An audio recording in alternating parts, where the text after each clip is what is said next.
عليكم ورحمة الله وبركاته. الحمد لله الذي هدانا للإيمان وشرفنا بشهر رمضان وبلغنا شوال المعظم، نحمده حمدا كثيرا طيبا مباركا،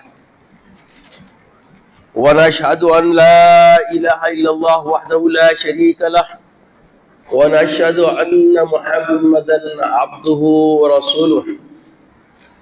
اللهم صل على سيدنا محمد وعلى آله وصحبه أفضل صلواتك وعدد معلوماتك وبارك وسلم دائمين متلازمين إلى يوم الدين. بعد حمدي والصلاة، فأعوذ بالله من الشيطان الرجيم. بسم الله الرحمن الرحيم. واعبد ربك حتى يأتيك اليقين. صدق الله العظيم وصدق رسوله النبي الأمين الكريم من الشاهدين والشاکرین۔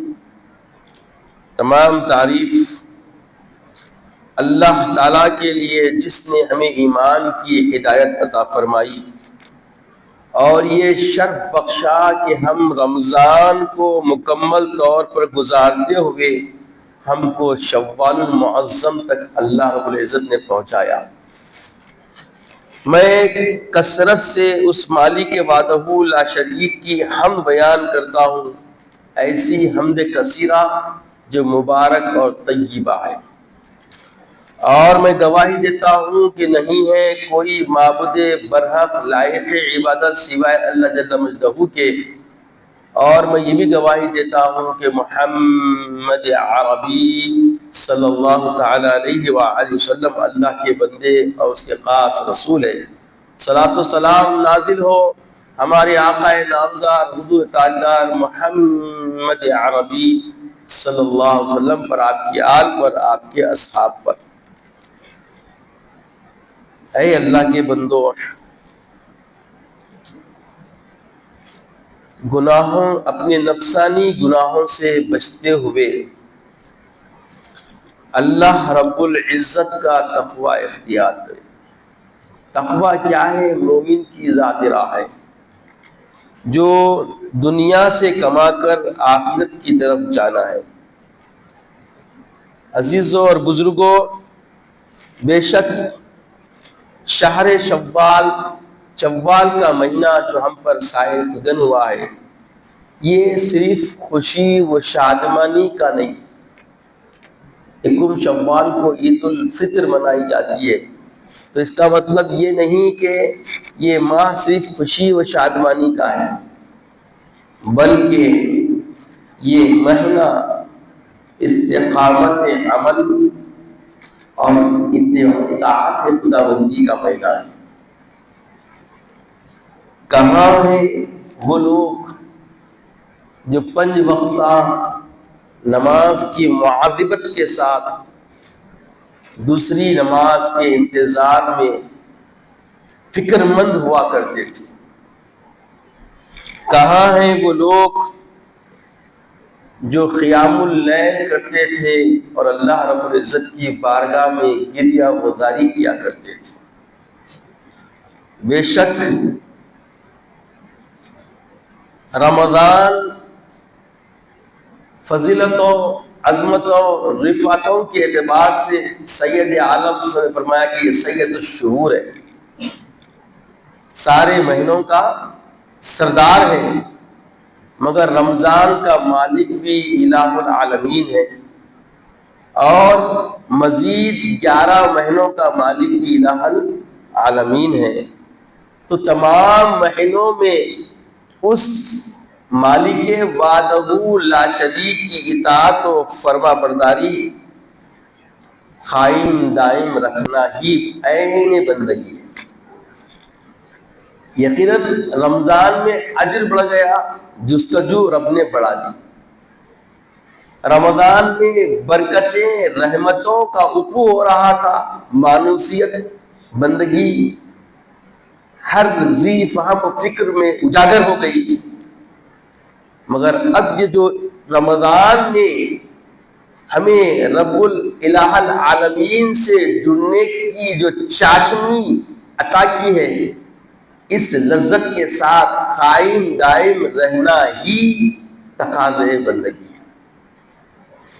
تو یقیناً جنہوں نے کامل طور پر اہتماموں کے ساتھ رمضان کو گزارا اور بعد رمضان کے استقامت عمل کے ساتھ اپنے آپ کو جوڑ لیا، تو بتایا جاتا ہے، یہ فکر دی جاتی ہے کہ اے امت محمدیہ صلی اللہ علیہ وسلم، بے شک بندگی کا کوئی موسم نہیں ہے۔ رمضان اضافت بندگی کی طرف ابھارتا ہے، مگر رمضان ہی خالص محدود اللہ کی پرستش، عبادت اور ربوبیت کی طرف رجوع ہونے کا موسم نہیں ہے، بلکہ یہ ایک ایسا عہد و پیمان ہے جو اللہ کی طرف کبھی منقطع ہونے والا نہیں۔ سلسلہ شروع، اور جب شروع ہوتا ہے تو اس کا وقت اخیر نہیں۔ اللہ کی عبادت، اللہ کی بندگی بجا لانے کے لیے کوئی محدود مدت یا کوئی دائرہ، کوئی محدود مہلت وقت و تعین کے ساتھ نہیں ہے، بلکہ اللہ رب العزت نے اپنے محبوب کے ذریعے فرمایا وَاعْبُدْ رَبَّكَ حَتَّى يَأْتِيَكَ الْيَقِينُ، آپ بندگی بجا لاتے رہیے، عبادت گزاری کرتے رہیے، وَاعْبُدْ رَبَّكَ، آپ کے رب پروردگار کی، حَتَّى يَأْتِيَكَ الْيَقِينُ، یہاں تک کہ تم یقین کی منزل یعنی موت کو پالو۔ تو بندے مومن کو بلوغت سے لے کر موت تک اللہ کی بندگی کا حکم دیا جا رہا ہے، اللہ کی اطاعت و فرما برداری کا حکم دیا جا رہا ہے۔ جب فہم و فکر راسخ ہو جائے، سالم ہو جائے، تو اس پر ضروری ہے، واجب ہے، فرض ہے کہ وہ اللہ کی بندگی بجا لاتا رہے۔ یہ جو آیت کریمہ ہے وَاعْبُدْ رَبَّكَ حَتَّى يَأْتِيَكَ الْيَقِينُ، تو اس آیت کریمہ کے شان نزول کوئی خصوصی طور پر، کوئی محدود، کوئی خاص واقعے کی طرف نہیں ہے، بلکہ حضرت ابن عباس رضی اللہ تعالیٰ عنہ اور حضرت جبری اور قرطبی وغیرہ تمام نے یہ روایت بیان کیا ہے کہ یہ آیت کریمہ اس وقت نازل ہوئی جب کفاران مکہ نے آقائے دو جہاں، خاتم النبیین، خاتم الرسول محمد رسول اللہ صلی اللہ علیہ وسلم کو ستا رہے تھے، استہزاء کر رہے تھے، آپ کو بہت تکلیف اور ایذا پہنچا رہے تھے۔ تو یہ جو اللہ کا حکم آیا ہے تسلی کے لیے، تسکین کے لیے، راحت کے لیے، سکون کے لیے، طمانینت کے لیے، وَاعْبُدْ رَبَّكَ حَتَّى يَأْتِيَكَ الْيَقِينُ، اے میرے حبیب، اے میرے لاڈلے حبیب، آپ اللہ کی عبادت کرتے رہیے، اللہ کی عبادت میں استقامت اپنے اندر قائم رکھیے۔ وَاعْبُدْ رَبَّكَ حَتَّى يَأْتِيَكَ الْيَقِينُ، یہاں تک کہ آپ ظاہری زندگی سے پردہ فرما کر میری قربت کے پھریرے لگ جائیں، ہائے ہائے ہائے، قربان جائیں۔ اللہ جل مجدہ کس پیارے انداز سے قیامت تک آنے والے امت محمدیہ کے لیے ایک ربط، ایک ضابطہ، ایک خصوصی راستہ، قربت کے پھریرے دینے والی راہ کو اپنے محبوب کی وساطت سے ہمیں عطا فرما دیا۔ تو عزیزان گرامی، یہ سمجھنے کی ضرورت ہے کہ رمضان جیسا بابرکت مہینہ ہم پر سے ابھی ابھی گزرا ہے، اور اس لیے ہر ایک کم سے کمزور کو، ہر غافل کو اپنی طرف مائل کر لیا، اپنی رحمتوں، برکتوں، فضیلتوں سے نواز دیا۔ عید کی نماز کیا ہم نے پڑھی کہ شکرانے کے ذریعے یقین ہے کہ پروردگار نے ہمیں اپنے رمضان کے مغفورین بندوں میں شامل فرما دیا۔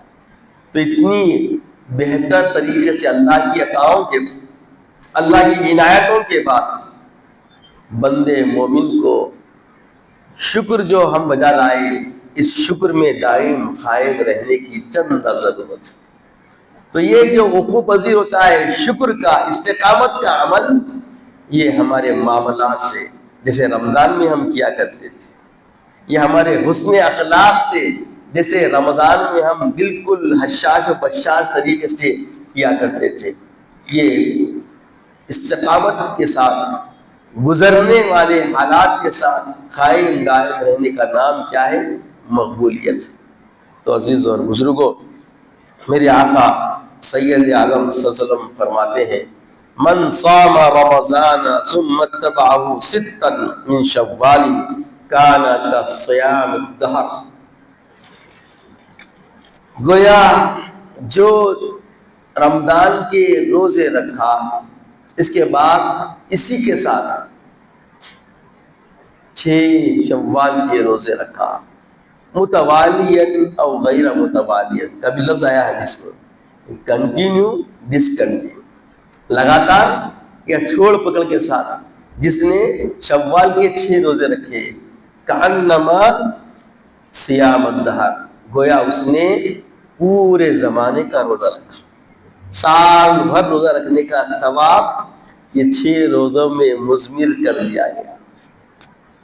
رہ رہے 6 روزے، سال بھر روزوں کا ثواب، ہائے ہائے ہائے، وہ وہاب کی کیا عطائیں ہیں، کیسا خالق ہے جو ہمارا اپنے حبیب کی شریعت کے ذریعے ہم کو تمانیت دے رہا ہے کہ سال بھر روزے رہنے کا ثواب چاہیے، 6 روزے رہ جائیے۔ اور پھر اس میں بھی کوئی ایسا حکم نہیں پابند، بلکہ اختیار دیا جا رہا ہے متوالیاً اور غیر متوالیاً، کنٹینیو رہو یا چھوڑ پکڑ کر کے پورے مہینے میں 6 روزے رہ جاؤ، اور جس نے 6 روزے رہ گیا اس کو اجر و ثواب کصیام الدہر، سال بھر روزے رہنے کا ثواب دیا جائے گا۔ تو اے نیک بختو، اطاعت کا معاملہ بالکل اطاعت کے ذریعے، جو اطاعت کے راستے پر چلتا ہے اور جو اطاعت کرتا ہے وہ اطاعت والا مطیع و فرما بردار کامیاب بندوں میں اس کا شمار ہوتا ہے۔ من اطیع اللہ و اطیع الرسول فقد فاز فوزا عظیما۔ اور جو خسارے کا راستہ چنتا ہے اور جو ہجرت کرتا ہے، عبادتوں سے جو منہ پھیر لیتا ہے، اس کے لیے خسارہ ہے۔ رمضان اطاعت گزار، عبادت گزار، فرما بردار بنا دیا، رمضان نے اپنا کام کر دیا، اور بعد رمضان کی برکتیں جو ہم پر سائے فکر رہی، اس کے اثر کو قائم رکھ کر زندگی گزارنے کا نام بندگی ہے، اور یہ خسارے سے بچانے والی زندگی ہے۔ اگر اس سے کوئی منہ موڑتا ہے، کوئی اس سے ہجرت کر لیتا ہے، یعنی مطلب پلٹ جاتا ہے، خسارہ ہے۔ کیا ہے اس کا بولیے؟ خسارہ ہے۔ اس لیے کہا گیا ان الانسان لفی خسر، بے شک انسان خسارے میں الا الذین آمنوا وعملوا الصالحات، مگر وہ لوگ جو ایمان لائے اور نیکوکار عمل شروع کر دیے، بچ گئے، اور وہ بھی یقین کے ساتھ اور صبر کے ساتھ۔ وتواصوا بالحق وتواصوا بالصبر، نیک کام کرنے میں، نیکیاں کرنے میں کیا ہونا؟ بولیے صبر ہونا، استقامت ہونا، یقین بھی ہونا، لذتیں اسی میں چھپی ہوئی ہے۔ عمل کا جزا اور بدلہ یقین کے ساتھ حاصل ہوتا ہے، اور جو یقین سے اپنے آپ کو استقامت عمل کے ساتھ جوڑ دیتا ہے، وہ یقین والی منزل جب حاصل ہوتی ہے کامیاب ہوتا ہے۔ اور اس کے بعد بتایا گیا کہ اے ایمان والو، جو جد و جہد توبہ کے لیے ہم نے رمضان میں کی، 5 وقتہ نمازوں کی مواظبت کی اور راتوں میں جاگے، تو اب اس پہ ہمیں قائم رہنا ہے، 5 وقتہ نماز کی پابندی بھی کرنا ہے، توبہ کی طرف جد و جہد قائم دائم رکھنا ہے۔ رمضان میں توبہ کر لیے بس اب پھر رمضان میں کریں گے، ایسا نہیں ہے، ایسی غفلت میں مت جاؤ، بلکہ ہمیں ہر دن سونے سے پہلے توبہ کرنی ہے، یقیناً انسان ہے، انسان کے اندر نفس ہے، اور نفس امارہ کی طرف ہمیشہ اپنا کام کرتا رہتا ہے. تو نفس امارہ کی وجہ سے کوئی سرزد، کوئی معاملات ہو جاتے ہیں، تو جب ندامت کی کیفیتوں میں آتے ہیں وہی توبہ ہے. اور نادم ہو کر ہم اگر سوتے ہیں تو یقیناً استقامت، ایمان کی موت نصیب ہو سکتی ہے. توبہ کوئی معمولی بات نہیں ہے. توبہ سے غفلت کبھی نہیں کرنا، کیونکہ توبہ ایک ایسا دروازہ ہے جو بالکل اللہ کی قرب کی طرف لے آتا، اللہ کی قرب کی طرف لے آتا. عارفین بتاتے ہیں کہ جو کوئی بندہ مومن توبہ کرتا ہے، توبہ کرتے ہی اللہ تعالیٰ اس کو اہل اتقیاء میں شامل کر دیتا ہے. اہل بولیے اتقیاء میں شامل کر دیتا ہے، یعنی متقین بندوں میں اس کا شمار ہوتا ہے. اب تنزل تبدل اس کے کردار، اس کے عمل پر منحصر ہوتا ہے کہ وہ کیسے عمل کرتا ہے. جیسے بندہ مومن توبہ کرتا ہے، اللہ اس کو بندگی کے ایک ایسے عظیم مرتبے پہ فائز فرماتا ہے جس کے لیے بہت بڑی جدوجہد کرنی پڑتی ہے. پھر بتایا گیا کہ جو اللہ کا ڈر ہے، اللہ سے ڈرنا ہے، یہ خالی ڈرنے والا کردار ظاہری نہیں ہونا. بعض لوگوں کو ہم اور آپ دیکھتے ہیں، مشاہدہ ہوتا ہے، اتنے وقت کے بعد بھی بڑی بڑی عمریں رکھنے والے غفلت میں رہ کے سڑا پڑ مار لیتے. کیا سمجھتے یہ کیا سمجھتے؟ کانا پکڑ کے یوں یوں کر لیتے. تو یہ جو ہے تمامیت والی حقیقی توبہ نہیں ہے. توبہ ندامت ہونا، اندر سے کوفت ہونا کہ میں نے غفلت کی، میں نے خطا کی، میں نے یقیناً سرزد ہو گئی، گناہ ہو گیا، اور اس کے بعد محاسبے کی طرف آنا. اور یہ جو عمل ہے، اللہ کا جو ڈر ہے، ظاہری طور پر علانیہ طور پہ بھی ہونا اور پوشیدگی میں بھی ہونا. اللہ کا ڈر سے خالی میں اللہ ڈرتا ہوں، اللہ ڈرتا ہوں، اللہ کا ڈر کے بول رہا ہوں. خال میں نہیں ہونا، حال میں بھی ہونا. جب اکیلے بھی بیٹھ جائیں، کسی کے لیے بدگمانیاں اپنے اندر نہیں لانا، کسی کے لیے بدگمانی نہیں پھیلانا. سامنے تو جھک جھک کے خندہ پیشانی مسکرا کے بغل گیری ہو رہی ہے، معانقہ ہو رہا، مصافحہ ہو رہا، ہٹنے کے بعد پھر ایسا ویسا ویسا ایسا، تو سمجھ جاؤ ہمارا حال کیسا کیسا ہو جائے گا. یہ غفلت ہو رہی ہے.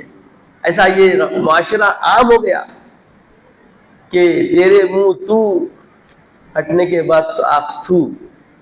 یہ زندگی نہیں ہے، یہ بندگی والی زندگی نہیں ہے، یہ غفلت ہے. یہ کیا ہے بولیے؟ غفلت ہے. اس سے بیداری بنیادی زندگی ہے، اور اسی بیداری کی زندگی رمضان نے ہمیں عطا کی کہ کسی کے لیے آپ کی کیفیت نہیں تھی. ٹھیک ہے بولیے؟ ہر کسے ناکس کے ساتھ بغل گیری ہو رہی تھی. اگر کسی سے ناراضگی بھی ہے تو قبگی سرد ہو گئی تھی، وہ ناراضگی ٹھنڈی ہو گئی تھی اور ختم کے دہانے پر آ گئی تھی. اور اسی کو دوام کرنا، اسی کو آگے لے کے چلنا، اور اسی طرز زندگی کو قائم دائم رکھنا. وَاعْبُدْ رَبَّكَ حَتَّى يَأْتِيَكَ الْيَقِينُ. جو اللہ کا امر ہے، اللہ کی بندگی بجا لاتے رہو یہاں تک کہ تمہیں موت آ جائے. تو یہ کوئی محدود دائرہ نہیں ہے کہ ایک وقت تک ایک مرتبے تک عبادت کی جائے اور مرتبہ حاصل ہونے کے بعد عبادت کی ضرورت نہیں ہے. ایسا کسی کو اللہ نے بولیے کسی کو ایسی اذن عطا نہیں کی. یہ کس کے لیے ہے معاملہ؟ میرے آقا سید عالم شاعر اسلام رحمت للعالمین محب رسول حبیب اللہ علیہ السلام کا فرمان. ان کے لیے حکم آیا اللہ کی طرف سے. اللہ کا حکم آپ کے اوپر آیا اور آپ کے ذریعے قیامت تک آنے والی امت کو یہ مزدہ، تسلی، تسکین، راحت دے دی گئی کہ تم اب استقامت عبادت میں آ جاؤ. جیسے تم میری حبیب پاک کو دیکھتے ہو، میرا حبیب استقامت عمل کے ساتھ اپنی موت کے آخری وقت بھی قرۃ عینی فی الصلاۃ، ہائے ہائے ہائے، نماز میں میری آنکھوں کی ٹھنڈک. اور نماز قائم رکھ کے بتایا آقا علیہ السلام. بیماری کی حالت میں بھی اللہ کے رسول نے بیمار کی نماز کیسی ہونا اس کی تعلیم فرما دی. اب کیا ہونا بولیے آپ؟ کیا پیارا انداز ہے، دیکھیے آپ. کیسے رب سے جڑے رہنا، رب کی بندگی یاتیک الیقین کی کیفیتوں کو میرے آقا نے عملی جامہ پہنا کر امت کے سپرد کر دیا۔ ایسی سلیقہ مند بندگی کا جو طرز ملا ہے ہم کو آقا السلام کے ذریعے، اس کے بعد متبعین کی زندگی دیکھیے، حضرت عمر فاروق کی حیات طیبہ دیکھیے، حضرت مولا علی کرم اللہ وجہہ الکریم کی زندگی دیکھیے، حضرت سیدنا ابوبکر صدیق رضی اللہ تعالیٰ عنہ کی حیات طیبہ دیکھیے، اور حضرت سیدنا عثمان ذی النورین کی زندگی۔ فَسَيَكْفِكَهُمُ اللَّهُ وَهُوَ السَّمِيعُ الْعَلِيمُ، قرآن کی اس آیت پر آپ کا خون گرا ہوا تھا۔ حَتَّى يَأْتِيَكَ الْيَقِينُ، یہاں تک موت تک۔ شہادت ابن ملجم نے خنجر چلایا سجدے کی حالت میں، مولا علی کرم اللہ وجہ۔ ابو لؤلؤ فیروز نے خنجر چلایا بیماری کی مرگ الموت کی حالت میں آ گئے، شہادت کی موت، شہادت کا جام پی رہے ہیں۔ حضرت سیدنا عمر فاروق رضی اللہ تعالیٰ اور اللہ کی بندگی میں لگے ہوئے، اللہ کی عبادت میں لگے ہوئے، قربان جائیں۔ دیکھیے جانثاران محمد رسول اللہ کا حال کیسی اتباع والا ہے، کیسی اطاعت والا ہے، کیسی فرما برداری والا ہے، اور اسی طرز کی فرما برداری، اسی نہج کی اطاعت اگر حقیقی محبت رسول سے سرشاری زندگی ہے تو گزرنے کا نام ہی یہی وَعْبُدْ رَبَّكَ حَتَّى يَأْتِيَكَ الْيَقِينُ، یہی امر ربانی کی پاسبانی ہے، یہی امر خدا بندی کی اطاعت و فرما برداری ہے۔ امر کی بجاوری اسی طرز پر، اسی نہج پر، اسی سبیل پر، اسی راستے پر گامزن ہونا ہے۔ اس سے کوئی تردد نہیں کر سکتا، اس سے کسی قسم کا لہجہ بدل نہیں سکتا، بدلا نہیں جا سکتا۔ تو پھر بتایا گیا کہ یہ عادت جو رمضان میں بنی ہے، نمازوں کی پابندی، کم سے کم 2 رکعت صحیح رات میں ہم گزارنے کی کوشش کریں۔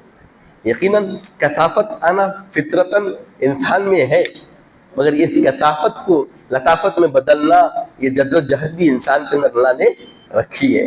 تبھی تو یہ نظام حیات محمد رسول اللہ صلی اللہ علیہ وسلم کے اسوے کے ذریعے رب کائنات نے ہم تک پہنچایا، ہم کو عطا کیا۔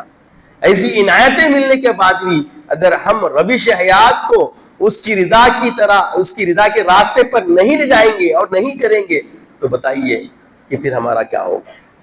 عزیزوں اور بزرگوں، ایسا نہ ہو جائے کہ جو کوئی معرفت الہی ہم کو رمضان میں ملی ہے، بیداری ملی ہے، اس کو بھلا دیں۔ رمضان کی رخصتی کے ساتھ اب عمل میں کوتا ہو جائے، لاپرواہ ہو جائے، معاملات بگاڑنا شروع کر دیں تو سوچئے یہ ایک خسارہ ہے، ایک بہت بڑا نقصان ہے، اور اس نقصان سے بچنے کی کوئی راہ ہمیں ہموار نہیں ہوتی۔ یاد رکھیے جیسے رمضان میں آپ عزت نفسوں کا خیال رکھتے ہوئے خیرات کیا کرتے تھے، دائمی طور پر اپنی زندگیوں میں خیرات کیا کریے۔ مجلس جمعہ میں اس موضوع پہ، اس پہلو پہ بات کرتے کرتے میں کیونکہ وقت ہونے پر اپنی بات کو سمٹ لیا تھا، اب پھر خیال آ گیا میں آپ کے سامنے رکھ دوں۔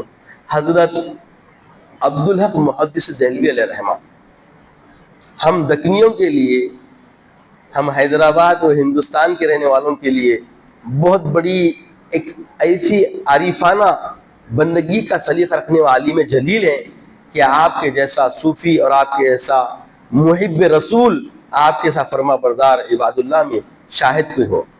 آپ بڑے متقی، پرہیزگار، اطاعت گزار، محب رسول، ایسے اللہ والے شخصیت ہے، کسی سے یہ پردہ پوشی نہیں ہے۔ تو حضرت عبدالحق محدث دہلوی علیہ رحمہ جب راستے سے گزرتے، اگر کوئی سائل دکھ جاتا، مانگنے والا کوئی مل جاتا، مانگتا، تو حضرت کا یہ معاملہ تھا کہ حضرت اس کے سامنے کوئی پتھر رکھتے اور اس پتھر پر اپنی جو بھی رقم ہوتی، جو بھی نظر ہوتی رکھ دیتے، وہ اٹھا لیتا۔ تو آپ کے محبین، آپ کے معتقدین جو آپ کے ساتھ رہتے تھے، اللہ والے کبھی تنہا نہیں ہوتے، ان کے ساتھ ہر وقت کوئی نہ کوئی لگا رہتا، تربیت میں لگا رہتا۔ تو دیکھتے کہ معاملہ عجیب ہے کہ حضرت ایک پتھر لیتے، اس کے سامنے پتھر رکھتے، پتھر پر جو بھی ہے رکھ دیتے، وہ اٹھا لیتا، سیدھا اس کے ہاتھ کو نہیں دیتے۔ ایک معیوب ان کی فکر رہی۔ اور ایک بات یاد رکھیے، جو ہم دیکھتے وہ حقیقت نہیں ہوتی، اور جو سمجھتے وہ حقیقت نہیں ہوتی. جب تک کسی سوال نہیں کر سکتے اور جواب نہیں ملتا اس کے بارے میں ہم کوئی رائے قائم نہیں کرنا. یہ شعار اسلامی نہیں ہے. بات سمجھ آ رہی نا؟ یہ اسلامی شعور نہیں ہے, اسلامی فکر نہیں ہے کہ ہم جو دیکھے فوری گمان کر لیں کہ ان کے بارے میں بدگمانی پیدا کر لیں. تو حضرت سیدنا عبدالحق محدث دہلوی رحمہ کا یہ معمول رہا کہ آپ کیا کرتے تھے, ایک پتھر رکھتے اور جو بھی گزران کرنا ہوتا, جو بھی دینا ہوتا, عطا کرنا ہوتا, وہ پتھر پر رکھ دیتے اور وہ شخص سامنے والا اٹھا لیتا. تو یہ دیکھ کے آپ کے متقدین, آپ کے محبین, آپ کے ساتھ رہنے والے رفقا نے پوچھا کہ معاملہ کیا ہے؟ آپ جب بھی کسی کو دینا کرتا, خیرات کرتے تو یہ طریقہ عجیب ہے, آپ اس کے سیدھے ہاتھ کو کیوں نہیں دیتے؟ آخر معاملہ کیا ہے؟ تو بولے میرے آقا علیہ السلام نے فرمایا ید العلیٰ خیر من ید السفلیٰ, نیچے کے ہاتھ سے اوپر کا ہاتھ بہتر ہے. تو میں یہ نہیں چاہتا کہ میں اوپر والا ہاتھ بن جاؤں اور لینے والا نیچے کا ہاتھ بن جائے. لینے والا بھی اوپر کا ہاتھ رہے, دینے والا بھی اوپر کا ہاتھ رہے, نہ وہ محروم ہو نہ میں محروم ہوں. اسی لیے میں یہ عمل کرتا ہوں. یہ ہے اللہ والوں کی طرز زندگی کہ دیکھیں کتنا اچھا پیارا انداز ہے. تو یہ فکر سے ہم کو کیا فکر ملی, یہ نظریے سے ہم کو کیا نظریہ ملا, اس کو سمیٹنے کی ضرورت ہے کہ اگر ہم عصر حاضر میں بھی عزت نفسوں کا خیال کرتے ہوئے کسی کی ہزیمت کیے بغیر خیرات کرتے ہیں تو وہ خیرات محفوظ ہوتی ہے, اور ایسی محفوظ خیرات نجات کا ذریعہ بنتی ہے, اللہ کی قربت کا ذریعہ بنتی ہے. اللہ نے حضرت کو کیسا تقرب دیا کہ آج تک بھی ایسا ولی کون ہے بتائیے, ایسا عالم کون ہے بتائیے, ایسا محدث کون ہے بتائیے. سبحان اللہ, اللہ نے آپ کو ایک منتخب مقام عطا فرمایا. عزیز اور بزرگوں, یقیناً جو اللہ سے سچی الفت رکھتے ہیں, جیسا اللہ فرماتا ہے کہ المؤمن اشد حبا للہ, اہل ایمان تو اللہ سے ٹوٹ کے محبت کرتے ہیں, اور ٹوٹ کے محبت کرنے والوں کے اندر جو حیا ہوتی ہے ایمان کی, وہ حیا حضرت سیدتنا عائشہ صدیقہ رضی اللہ تعالیٰ عنہ امہات المومنین کی زندگی میں نظر آتی ہے کہ خیرات کا معاملہ کیسا. آقا علیہ الصلوۃ والسلام نے ایک مرتبہ فرمایا کہ عائشہ جانتی ہو, جب سائل کو کوئی عطا کرتا ہے, کوئی خیرات کرتا ہے, تو پہلے دست قدرت کے ذریعے ہوتا ہوا گزرتا ہے. یہ سننا تھا کہ ایک چند وقت کے بعد سائل سوال کیا تو حضرت سیدتنا عائشہ صدیقہ رضی اللہ تعالیٰ عنہ دینار کو معطر کر رہی ہے, مشک میں ڈبو رہی ہے. آقا علیہ السلام خاموش غور سے مشاہدہ فرما رہے ہیں. اس کے بعد وہ خیرات کر لی. تو آقا علیہ السلام نے پوچھا کہ عائشہ تم نے کیا کیا؟ تو بولے آقا علیہ السلام میرے ماں باپ قربان جائیں, آپ ہی نے تو فرمایا کہ جب ہم خیرات کرتے ہیں تو دست قدرت سے گزرتا ہے, تو میں چاہتی ہوں کہ جب یہ معاملہ دست قدرت کے ذریعے ہوتا ہے تو وہ میرے دینار معطر ہو, اس لیے میں اس کو معطر کر کے دوں. تو یہ طریقہ اچھے سے اچھا, عمدہ سے عمدہ طرز بنانا, یہ رمضان کی حد تک محدود نہیں ہے, تا حیات زندگی یہ قرین حیات اپنا بنا لینا ہی بندگی کا سلیقہ ہے. یہی عین بندگی ہے. اگر ہم اس طرف توجہ نہ کریں تو سوچئے کتنی بڑی بڑی نعمتیں جو اللہ کی طرف سے ہم کو ملنے والی ہے, کتنی بڑی بڑی فضیلتیں جو اللہ کے رسول کے متقین کے ذریعے ہم کو اعلیٰ عرفہ مقام دینے والی ہے. اس سے اگر ہم تیر دست ہو جائیں, اس سے بے خبر ہو جائیں اور اس معاملے میں غفلت برتے تو ہمارا حال کیا ہوگا. آج غفلتیں ہیں جس کی وجہ سے خسارہ ہو رہا. یاد رکھیے, غفلت میں جانا خسارہ, ایسا خسارہ ہے جس کو پورا نہیں کیا جا سکتا. اس خسارے سے کوئی برات حاصل نہیں کر سکتا. غفلت بہت بڑی اندھیری ڈھکا ڈوب ڈگر ہے, غفلت میں نہیں جانا چاہیے. رمضان نے بیدار کر دیا, بیداری میں زندگی گزارنا ہی بندگی کا وہ سلیقہ, وہ طریقہ ہے جس کا امر اللہ نے اپنے محبوب کے ذریعے ہمیں عطا فرمایا. وَعْبُدْ رَبَّكَ حَتَّى يَأْتِيَكَ الْيَقِينُ, اے میرے بندے تو اپنے رب کی بندگی بجا لاتا رہے یہاں تک کہ تجھے موت آ جائے. تو انسان اگر سلامتی چاہتا ہے تو امت محمدیہ کے لیے امر دیا گیا اللہ کی بندگی کرے. اور اللہ کی بندگی صرف اذان ہو, مسجد میں آئے, نماز پڑھے, یہی نہیں ہے. اتنا محدود دائرہ نہیں ہے بندگی کا. آپ کسی سے خندہ پیشانی سے مل رہے ہیں, یہ بھی بندگی ہے.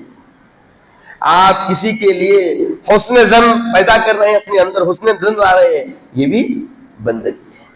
آپ کسی کی تانگ جھانک میں رکھنے والے ماحول سے اپنے آپ کو نکال رہے ہیں، نکل رہے ہیں، اور دوسروں کو نکلنے کی کم بھی کر رہے ہیں، یہ بھی بندگی ہے۔ تجسس والے پہلو اپنے اندر نہیں آنے دے رہے اور کسی کو تجسس کرنے کے لیے نہیں دے رہے، بلکہ اس کو ابھار رہے کہ تجسس سے باہر آ، یہ بھی بندگی ہے۔ کیونکہ آقا علیہ السلام فرماتے ہیں ان الدال علی الخیر کفاعلی، بے شک نیکی کی ترغیب دینے والا بھی نیکی کرنے والے کے جیسا ہے۔ نیکی ترغیب دینا خود ایک نیکی، اور ترغیب دیا جا رہا ہے یہ ڈبل نیکی، جو ترغیب میں آ جائے تو 3 گنا نیکیاں مل جاتی ہیں اس کو۔ تو یہ کوئی معمولی نیکیاں نہیں ہے، نیکیوں در نیکیوں کا معاملہ یہی راستہ ہے جو انسان خود بھی عمل کرے اور دوسروں کے عمل کے لیے ابھارے۔ ابھارنے کا مطلب کسی کو تزیین کر کے یا گرا کے دیکھنا نہیں ہے، میں نماز کا پابند، رمضان میں ہوگا نماز کا پابند ہو، دوسرا نماز نہیں پڑھ رہا، یہ نیکی گئی۔ اپن سلام کر رہے ہیں، راستے چلتے چلتے دوسرے سلامہ نہیں کر رہے، میں تو سلامہ کروں، وہاں سلام کرنا سیکھ رہے، اتنے غفلت میں پڑے ہوئے، گئی نہیں۔ یعنی آپ جو بھی عمل کر رہے ہیں، یہ جو جملے کہہ رہا ہوں یہ رائج ہے، عمومی طور پہ ہمیں ایسے ملتے ہیں۔ آج ہم سلام کرتے ہیں تو لوگ پلٹ یوں دیکھتے، غور سے نیچے سے اوپر تک، سر سے پیر تک دیکھتے، کون تو بھی آج یعنی سہم یہ بن گیا ہے، اتنی دوری ہو گئی ہے دین سے کہ ہم سمجھتے ہیں جو ہمارا شناسہ ہے وہی ہم کو سلام کرے، جبکہ اسلام کی تعلیم عبادت والی ہے، اور عبادت والا عمل کیا ہے؟ افشوا السلام بینکم من عرفت من لم تعرفت، تم سلام کو رواج دو، آپس میں سلام کیا کرو، جس کو تم جانتے اس کو بھی، جس کو تم نہیں پہچانتے اس کو بھی، بس ایمان والا ہونا چاہیے۔ اہل ایمان کو، اہل اسلام کو، مسلمان کو سلام کرنا ہے کہ سلام کا فائدہ کیا ہوتا ہے؟ تحابو، اس سے آپس میں محبت بڑھتی ہے۔ آج محبتوں کا فقدان ہے، آج مومن بھائی مومن سے الفت نہیں دکھتا، مسلمان سے محبت کی وہ چاشنی، وہ لذت محسوس نہیں ہوتی۔ اس کی بنیادی علت، وجہ جب آپ دیکھیں گے تو یہ حدیث پاک آپ کو رہبری کرے گی، یہ حدیث پاک ہم کو رہنمائی کر رہی ہے کہ یہ تو ہم چھوڑ دیں، جس سے محبت بڑھنے والا عمل تھا، وہ محبت والا راستہ ہم کیا کریں؟ ترک کر دیے، اور جب راستے ہی چھوڑ دیے، ترک کر دیے، راستہ بدل دیے، منزل کیسے حاصل ہوگی؟ منزل کیوں کر نصیب ہوگی؟ منزل ملنا ہے، منزل حاصل کرنا ہے تو کرنا کیا ہے؟ ہم کو راستے پہ چلنا ہے، اور وہ راستہ کیا ہے؟ محمد رسول اللہ کا دیا ہوا راستہ ہے۔ اطیعوا اللہ واطیعوا الرسول فقد فاز فوزا عظیما، جو اللہ اور اس کے رسول کی اطاعت کرتا ہے وہی بڑی کامیابی حاصل کرتا ہے۔ تو رمضان نے جس طریقے سے ہم کو عمل کا راستہ آسان کر کے ایک دستور زندگی، جو نظامی زندگی ہے، ہم کو گامزن کر دیا، اس پہ دائم قائم رہنا، استقامت کے ساتھ رہنا، یہی وَاعْبُدْ رَبَّكَ حَتَّى يَأْتِيَكَ کی سبیل ہے۔ تو اللہ تعالیٰ سے دعا ہے کہ یا الہ العالمین ہمیں نیک توفیق عطا فرما، ہمیں اطاعت میں ثابت قدمی عطا فرما۔